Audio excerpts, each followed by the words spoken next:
اگلا اہم نقطہ ہے زکوٰۃ کے مصارف۔ اسلام نے آپ پر زکوٰۃ فرض کر دی۔ آپ کو پتہ چل گیا کہ جو صاحب نصاب ہے اس نے سال کے اختتام پر 2.5% کے حساب سے زکوٰۃ ادا کرنی ہے۔ اب سوال یہ پیدا ہوتا ہے کہ زکوٰۃ ادا کس کو کرنی ہے؟ اب کوئی شخص اٹھ کے اپنے گھر والوں پر ہی زکوٰۃ کی رقم خرچ کر دے تو کیا یہ بات ٹھیک ہے؟ نہیں، ہرگز نہیں۔ قرآن مجید نے زکوٰۃ کے مصارف بیان کر دیے ہیں۔ اللہ تعالیٰ نے قرآن مجید میں فرمایا انما الصدقات للفقراء والمساکین والعاملین علیہا والمؤلفۃ قلوبہم وفی الرقاب والغارمین وفی سبیل اللہ وابن السبیل فریضۃ من اللہ واللہ علیم حکیم۔ ترجمہ کچھ یوں ہے، بے شک زکوٰۃ فقراء، مساکین، زکوٰۃ کمیٹی میں کام کرنے والے، تالیف قلب، گردن چھڑانے، قرض ادا کرنے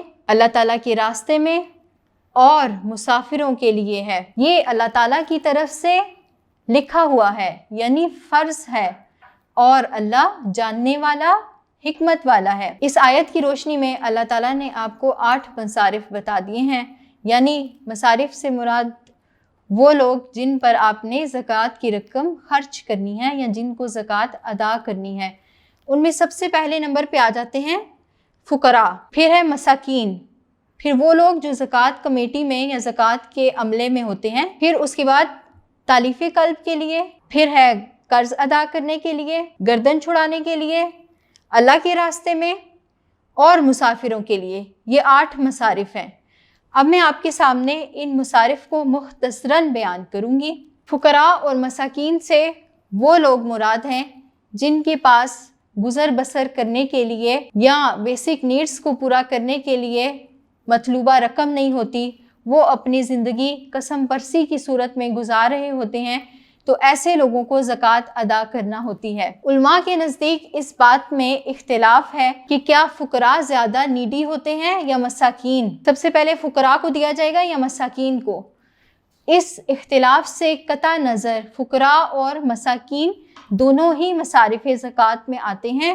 آپ نے دونوں کو ہی دینا ہے، وہ دونوں ہی ڈیزرو کرتے ہیں، ان دونوں کے پاس ہی اپنی گزر بسر کے لیے مناسب رقم نہیں ہوتی۔ پھر اس کے بعد تیسرے نمبر پہ ہے وہ لوگ جو زکوٰۃ کمیٹی میں کام کرنے والے ہیں، تو ان کی جو تنخواہیں ہوتی ہیں وہ بھی زکوٰۃ کی رقم سے ادا کی جائیں گی، کیونکہ وہ اس کام پر مامور ہیں، زکوٰۃ اکٹھا کرنا، اس کو درج کرنا، اس کی شیڈیول مرتب کرنا، پھر جا کے جو نیڈی لوگ ہوتے ہیں، جو ڈیزرونگ ہوتے ہیں، ان میں فرداً فرداً اس کو ڈیوائڈ کرنا۔ تو ایسے لوگوں کی جو تنخواہ ہے وہ زکوٰۃ کی رقم سے ہی ادا کی جائے گی۔ چوتھے نمبر پہ ہے مؤلفاتی قلوب، یعنی تالیف قلب کے لیے۔ اس سے مراد وہ لوگ ہیں جن کے دل اسلام کی طرف مضبوط کرنے ہوں، چاہے ان کو اسلام کی طرف بلانا مقصود ہو یا وہ اسلام میں داخل ہو گئے ہیں تو ان کو اسلام پر جمانا مقصود ہو۔ اس کے بعد ہے گردن چھڑانے کے لیے، اس سے مراد ہے غلام آزاد کرنا۔ اس کا کانسیپٹ آج کے دور میں ہمارے زمانے میں نہیں ملتا۔ عربوں کے ہاں رواج تھا، نسل در نسل غلاموں کا سلسلہ چلا آتا تھا، تو وہاں پر کسی غلام کو اگر وہ آزادی چاہتا تھا تو زکوٰۃ کی رقم سے اس کے مالک کو پیسے ادا کر کے اس غلام کو آزاد کر دیا جاتا تھا۔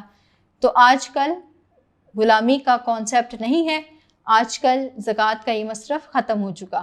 پھر چلتے ہیں قرض ادا کرنے کے لیے۔ بعض اوقات لوگ اتنے مجبور ہو جاتے ہیں کہ کسی سے قرض لینا پڑتا ہے، پھر قرض لے تو لیتے ہیں لیکن مزید تنگ دست ہو جاتے ہیں، قرض کو ادا نہیں کر پاتے۔ پھر جو قرض دینے والا ہوتا ہے اس کی طرف سے ڈیمانڈ بھی ہوتی ہے، تو ایسے میں اس شخص کی زکوٰۃ کے پیسوں سے مدد کر دی جاتی ہے کہ یہ لو بھائی، جا کے اپنا قرض ادا کر دو اور اپنی جان چھڑا لو۔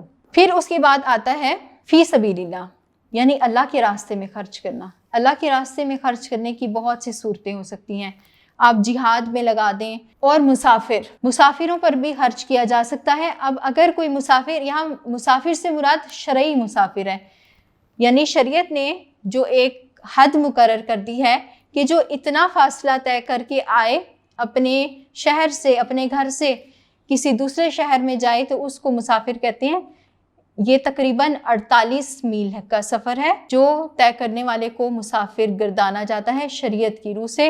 تو ایسا مسافر چاہے وہ اپنے گھر میں لینڈ لارڈ ہو، چاہے وہ اپنے گھر میں بہت امیر ہو، اس کے پاس بہت پیسہ ہو، لیکن سفر کی حالت میں اگر وہ تنگ دست ہو جائے، اگر اس کے پاس پیسے نہ رہیں، مثال کے طور پہ بعض اوقات ایسا ہوتا ہے کسی کی جیب کٹ جاتی ہے، کسی کو ڈاکہ پڑ جاتا ہے، ڈاکو سب کچھ لوٹ کے لے جاتے ہیں اور اس کے پاس کچھ بھی نہیں بچتا اپنے گھر میں، وہ بہت امیر ہوتا ہے لیکن وہاں پر آ کر کنگلا ہو جاتا ہے، تو ایسے مسافر کی زکوٰۃ کی رقم سے مدد کی جاتی ہے، اور یہ اللہ تعالیٰ نے آپ پر فرض قرار دیا ہے۔ آپ نے ان سب مصارف میں اللہ تعالیٰ کے بتائے ہوئے طریقے کے مطابق، رسول اللہ صلی اللہ علیہ وسلم کے سمجھائے ہوئے میتھڈ کے مطابق خرچ کرنا ہے، تو اس طرح سے آپ زکوٰۃ ادا کر سکتے ہیں۔ زکوٰۃ ادا کرنے کے بارے میں کچھ اصول بھی ہوتے ہیں، ان کو بھی مد نظر رکھنا چاہیے۔ جب آپ زکوٰۃ ادا کرنے جا رہے ہیں تو آپ کے خاندان میں جو غریب ہوگا، جو فقراء مساکین یا ان ڈیفینیشنز پہ، ان مصارف پہ پورا اترتا ہے، آپ نے سب سے پہلے اس کو ادا کرنا ہے۔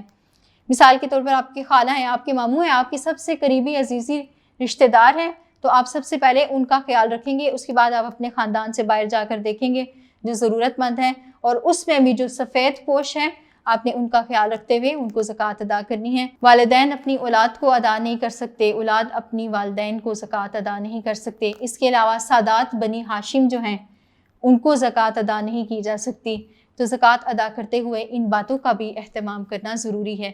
اس کے ساتھ ہی یہ نقطہ اختتام پذیر ہوا۔ Thank you so much.